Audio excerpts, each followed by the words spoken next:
So this is a presentation about the Savimbo project. Where this presentation was done initially for BitDAO. We have an application in to work with them on the project. It's a Web3 project, and so it'll be targeted to that audience. I just want to address a comment made by Maddie from BitDAO. He said it was an underrated proposal. People should take this serious. It made me think of this quote by Krishnamurti, where he said, "For something new to take place, there must be a nucleus of really devoted, serious people who go through to the very end." After going through all these things, they say, here is something I'm going to pursue to the end. And I've always thought that that level of seriousness or dedication is necessary to really get a new high-tech product out into the world. And my group is offering, we're here offering to see this one project in the BitDAO universe through to the very end. The project is called the Savimbo Project.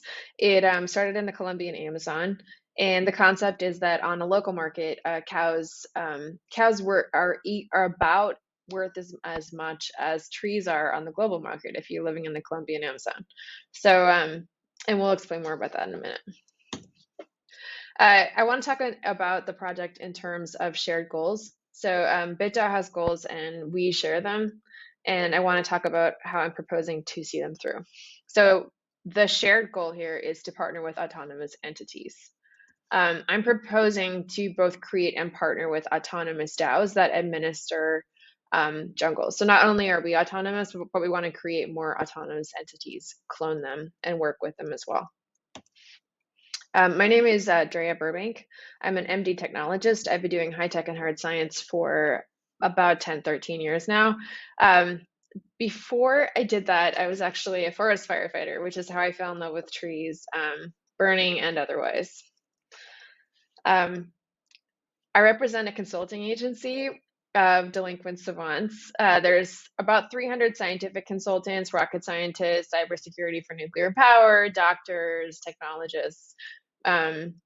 There's also a number of people who I would describe as delinquent savants. These are people who may or may not have a traditional degree, and they work on the ground with us in many, many different countries. We sometimes call them fixers. They'll do projects for us requiring different competencies.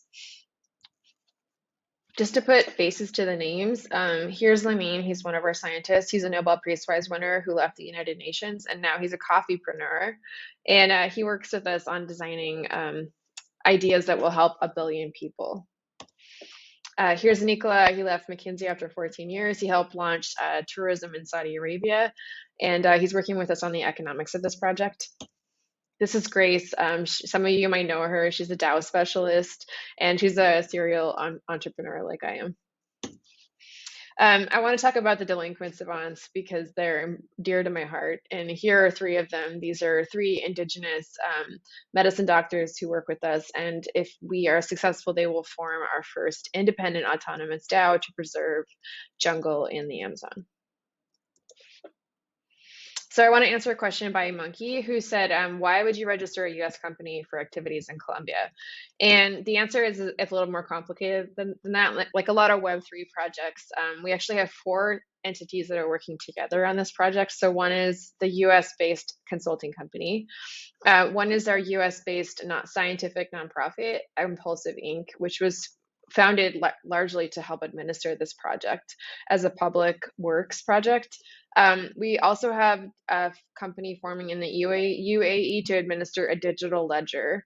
And then there's a company forming in Switzerland that will only release the tokens. And these 2 will work together to co-administer the back end. We also are planning to form an independent autonomous entity in Colombia that's only administered by the local Taitas, and that's a land DAO, and that will be to preserve native jungle because Colombia doesn't really have that many national parks, so the regulations are a little tough right now, and so this would kind of like mimic a national park and also help with indigenous ownership of traditional lands. Just to give you some background so you can like screenshot if you want. So here is the website for our consulting company. It's been around for about 10 years and you can see a lot of the more reputable savants on there. Here is here's our nonprofit, and it talks about the different projects that we work on, of which Savimbo is one. And here is where the less reputable savants hang out. This is the delinquent savants platform where you can talk to a genius and about a hard problem for about 30 minutes and get their take on it. So I want to address this response from Namoon because I think it's important. He said, "Why aren't you talking to just traditional funders?" And it's pretty simple. Like traditional funders just aren't that interested in Web3, and they also don't really they don't really show, like, venture capital and stuff really isn't interested in this idea of like an indigenous land DAO or like microfinance in emerging economies unless you can show a 10x growth, right off the get-go, or like really obvious revenue streams. It doesn't really fit the venture capital model.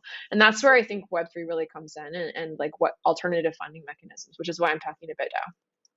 Also, when you look for an investor or funder, you look for the person that's going to take you the furthest as far as the project. So you want to have shared goals. And I think BitDAO has the most alignment with where we want to take this project.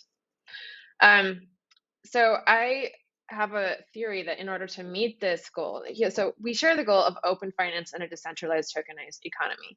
My proposal is that it's easier to tokenize an emerging market as it emerges than it is to take a market that's already existing in fiat currency and functioning fine. So the market that I want to tokenize is this. In Colombia, there is an emerging marketplace, and here is how it works. Basically, there is a need for reforestation in jungle adjacent farmland. There are buyers internationally who will pay for it, and there are sellers locally who will switch from growing cows to growing trees. That's the marketplace. There's also a need to conserve jungle that has not been deforested, and that would be the DAO. And I'll explain really quickly. So I think that a Web3 platform could fill buyers' needs. Buyers like ExxonMobil, Chevron, and Shell need to purchase carbon offsets. They also need to validate that the carbon they purchased is actually reducing atmospheric carbon dioxide. So they have to go through a number of scientific loophole, or jump through a number of scientific loopholes in order to like prove that this carbon was actually sequestered out of the atmosphere and to reduce their environmental footprint. This isn't just these companies, it's also major airlines, and then any small business that wants to prove that it's carbon zero. In contrast, sellers in the Colombian Amazon they have the need to even transact at all. Many of them don't have bank accounts or haven't used fiat currency for years. Just having any kind of transaction outside of the local region is difficult. They also need help with reforesting. If they wanted to reforest, what seedlings would they buy? How would they plant them? And how would they prove that there was carbon in the trees that they planted? I would say there's also a need here, and we're not the only species on this planet, and the land itself has needs. There's over 16,000 different species of trees in the Amazon, and the indigenous medicine doctors use up to 5,000 different plants in their formulation, many of which have not been studied under Western science.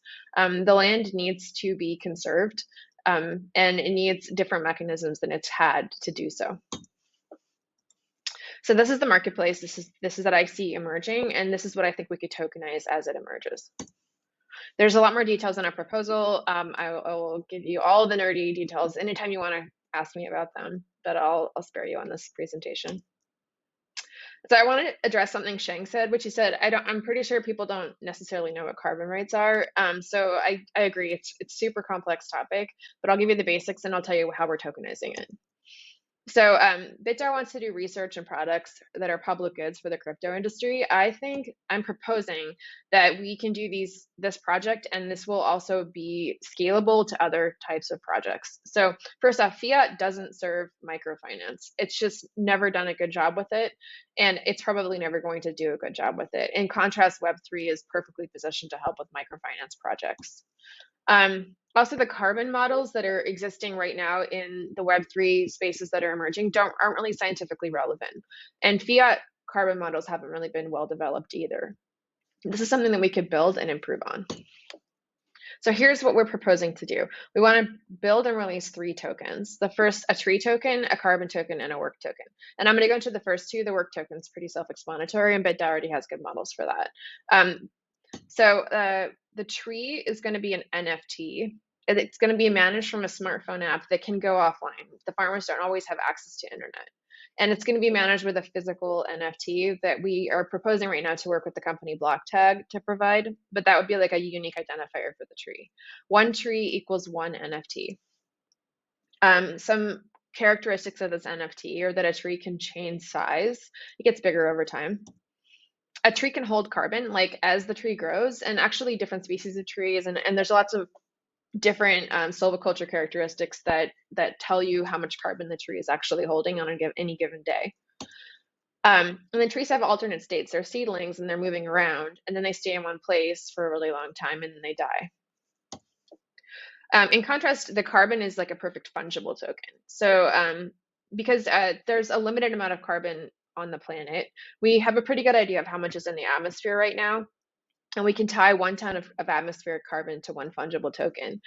We would probably put this on the AVAX network, and then we would do our best to work on tying it to scientific accreditations, like the American Carbon Registry, or the aviation industry has their own accreditation for how to reduce atmospheric carbon dioxide implanted in a tree. In this model, anybody could purchase carbon tokens, and I do imagine some degree of of using it as a cash, because it is neatly tied to a fairly stable. It's instead of the stable coin being tied to the US dollar, you can tie it to carbon. It's a pretty stable resource, and there's a lot known about where it exists. What's novel about this project is that you could purchase a carbon token, but then you would rent tree storage from a farmer. So depending on how much storage the farmer had, that's how much atmospheric carbon you could store in their tree. Under this model, the storage is unique. So the farmer can't rent the storage twice, but it can be retroactive. So if there's not enough buyers for atmospheric carbon this year, and they all glut the marketplace 2 years from now because the regulation changes, the farmer can sell retroactively carbon that he has stored. So what we're asking for. We were asking for 3 things, and it's what BitDAO has offered to provide. So it's a grant, a swap, and a build. The grant, we need to build a technology around this platform. So we need a web platform, crypto wallets for the farmers, a token launch, digital ledger. That's the basics. Depending on how sophisticated the build is how much it's going to cost. So we are going to ask for 2 tiers of pricing, and it's up to BitDAO what they want to award. So we're going to ask for, on the basic pricing, we could do something like put a skin on the DAO house to build the DAO app. Or we could do a native build with a more sophisticated pricing model. And my friends at DORG tell me that it's not that easy to get DAO apps right now. They're not that well developed, so it's a bit experimental. We'd also like for a swap. So we want BitDAO to be the first holder of our token. So hold the first 1 million of the initial tree carbon to work tokens for at least 1 year as the first investor and biggest collaborator. We believe that will help a lot with reputation and stability in the market as we launch this platform. Obviously, carbon, trees, indigenous farmers, we want to have a model that's very reputable and stable for these people. And then Bill, we'd like a 2-year public partnership with BitDAO. We would like the community to vote on technical development. Like, for instance, do we choose AVAX versus Luna? Which wallets do we provide to the farmers? Like, is Binance the best partner, or are there other technical partners that would be more sophisticated? And then business development choices that we don't necessarily feel should be made by a small group of people. Like, would we develop the business? Let's say everything was running well in Colombia. Do we go next into Guatemala, or do we go to Uganda? Where do we move? So this is something we would like the community to weigh in on, and ongoing as we continue. Just really quick on the budget. So we, based on previous projects, we would split it basically 30. So 30% technical development, 30% marketplace development, the people, and about 30% operating costs. And then we would kind of split that out between a DAO, and we're going to bleed off a portion of the funds for DAO creation for preservation into the future, and then just kind of bleed our tail end on the funds into the long term, so that we don't end up with a kind of cliff at the end, and we can stay sustainable long term. So that's it. I would love to hear comments. We're always happy to nerd out. We've got a scientific wish list on the site where you can send Uber nerds to us who love silviculture, love the Amazon, love biodiversity, or like me, are ethnobotany freaks. So I'm just really excited to work on this with the community. I feel like it's a good century for humankind, and I'm happy to be a part of it. Thanks.